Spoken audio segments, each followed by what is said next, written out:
What's the difference between these few? Every heavy machine gun team in the game has a different activatable ability. Some are available immediately and others are available at Vet 1, but what are the differences between all these abilities? Starting out, we have the Soviet Maxim sustained fire ability. This costs 15 munitions and lasts for 30 seconds. All of these abilities require the machine gun to reload before they are active. In the case of the Maxim, that takes 4 seconds. However, at Vet 1, the reload time for suppressing fire gets halved down to 2 seconds. While active, suppressing fire gives plus 100% to burst length, meaning the machine gun fires for twice as long before taking a break, minus 50% to cooldown, meaning that the breaks last for half as long, plus 25% to suppression, and minus 50% to reload time.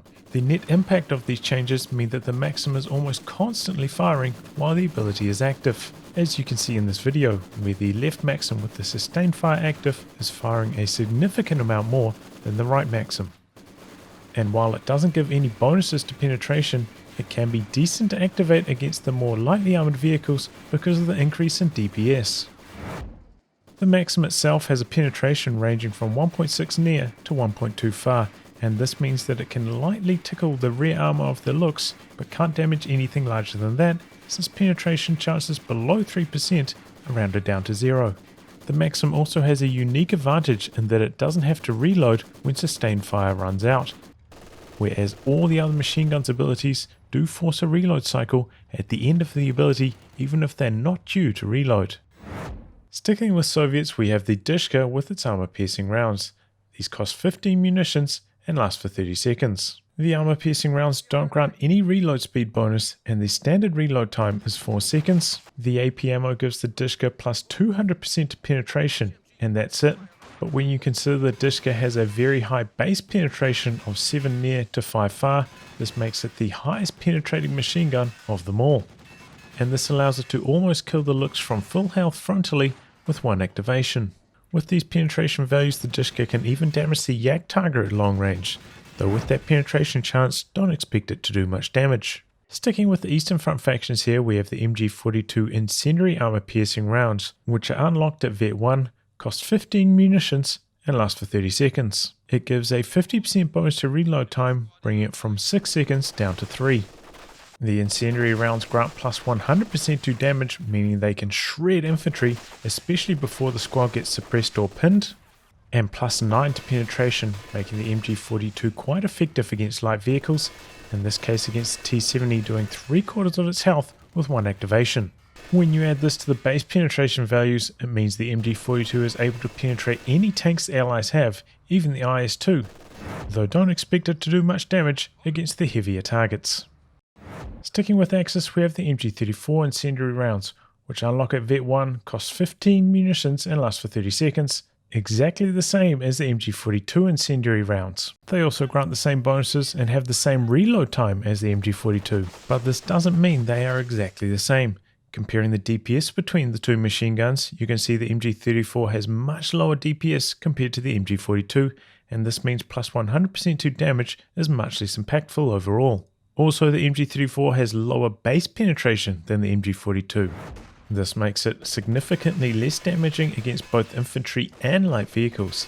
Here against the T70, one activation does less than half of the light tank's health. With these penetration values, it will just be able to penetrate the IS-2 long range. But in practice, this low amount of damage is unlikely to matter in a real game. Sticking with the Western Front armies, we have the US Forces 50 cal load armor piercing rounds. These cost 15 munitions and last for 30 seconds. They give a 50% bonus to reload time, making the delay before firing a touch over 2 seconds. The armor piercing rounds give plus 25% to damage, meaning you could use them against infantry, but it's probably not worth the trouble in most cases. And plus 10 to penetration at all ranges, meaning that with one activation you're likely to do a bit over half health damage to a looks on its frontal armor. With AP penetration values from 17 near to 15 far, this means the 50 cal can penetrate even the Yak Tiger, same as the DShK, for a similar amount of damage. And finally we have the British Vickers Take aim, which is available at Vet 1, costs 15 munitions and lasts for 30 seconds. This gives minus 50% to reload time, meaning the delay before firing is a bit over 3 seconds.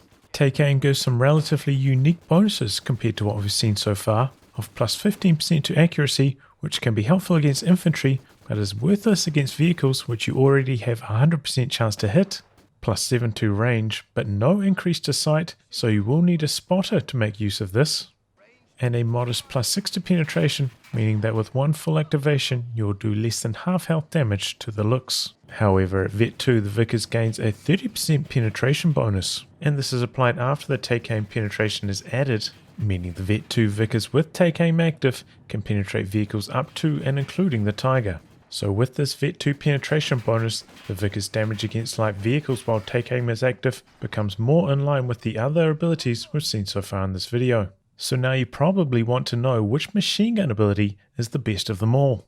To test their anti-light vehicle performance, I had the machine guns fire at a light vehicle planted at 30 range for the duration of their ability, then check the health of the light vehicle at the end of this. And here are the results of that testing. For the Axis I had them shooting at the T70 because it's kind of the mid-range. Stuart has more armor, AEC has less.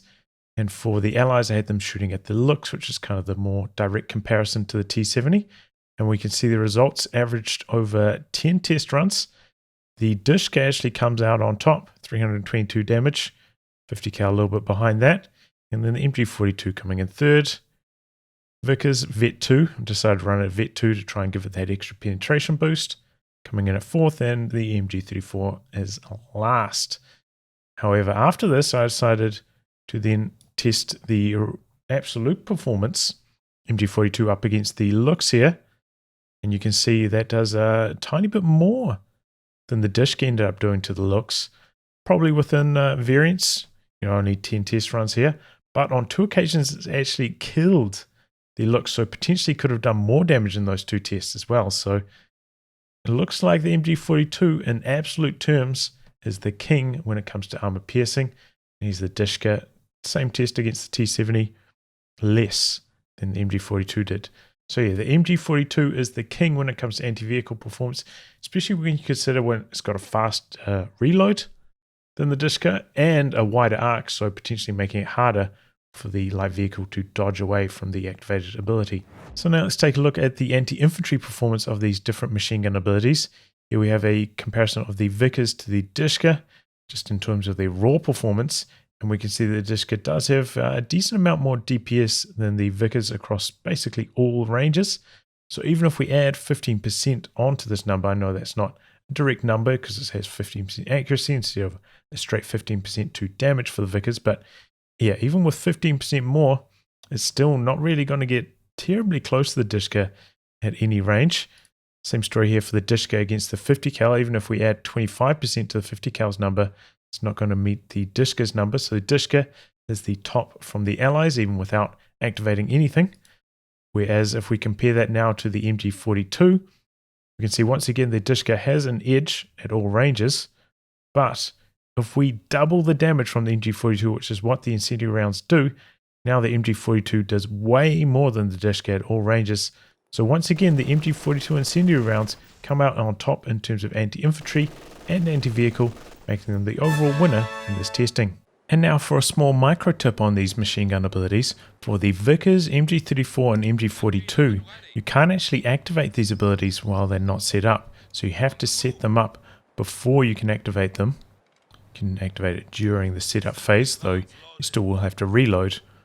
Once you've finished setting up, you can't skip that reload timer.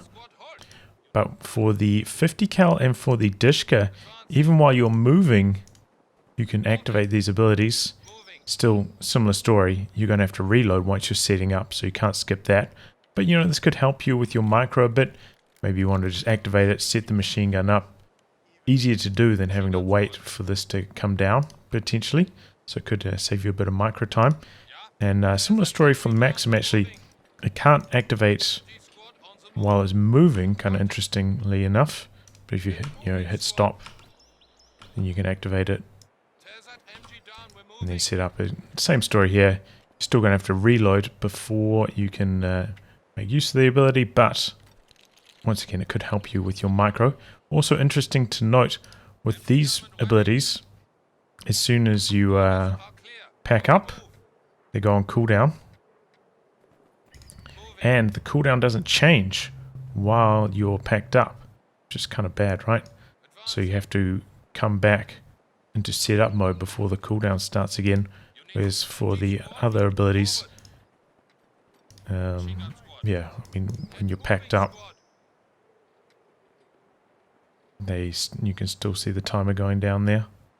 Bit of a handicap for these Vet 1 abilities, that they have to be set up for the cooldown to continue going. So for the MG42, if you activate the Incendiary Rounds ability and then you pack it up, the ability goes on cooldown, so you can't like change your angle and start firing at a squad from a different angle, which is kind of unfortunate.